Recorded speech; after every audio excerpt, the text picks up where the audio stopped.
Hi, I'm Deb Powers, Urban Forester for the City of Kirkland. In our last video, we talked about the benefits of trees and why cities have tree codes. In this video, we'll be discussing when homeowners want to or need to remove trees on their property. Let's start off by addressing the myth that because Kirkland has a tree code, you can't remove any trees on your property. This is not true. Kirkland's tree code aims to maximize the public benefits of trees, not prohibit homeowners from removing trees altogether. The current code lets property owners remove 2 trees per year, regardless of the size of your property. What we've heard from homeowners is that the 2 per, as it's been nicknamed, really isn't fair for larger property owners, especially if the property is significantly wooded.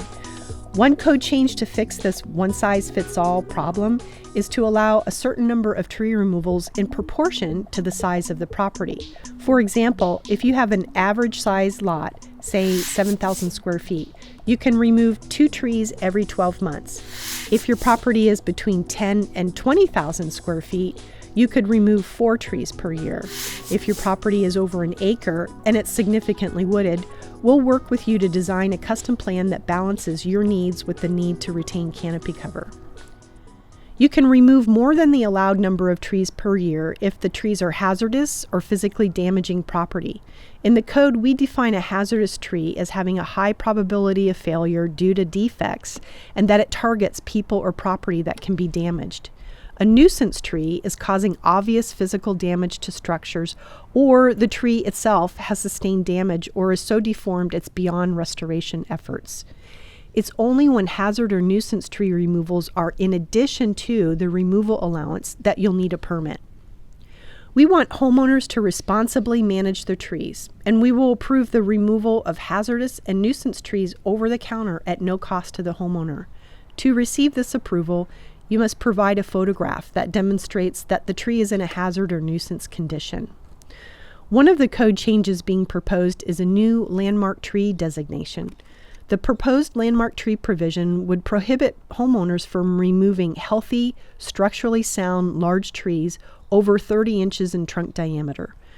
We are looking for input from the public regarding the exact size specification that should constitute a landmark tree.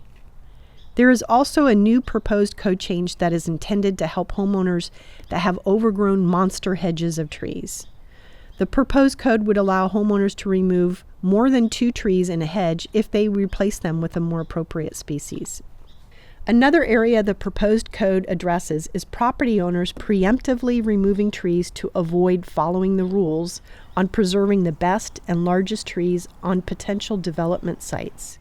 To prevent this unfortunate practice, the proposed code will not only prohibit landmark tree removal, it will require developers to wait a year before they can submit development permits for short plats and subdivisions following tree removal. In our next video, we'll be talking about proposed changes to Kirkland's tree code having to do with development.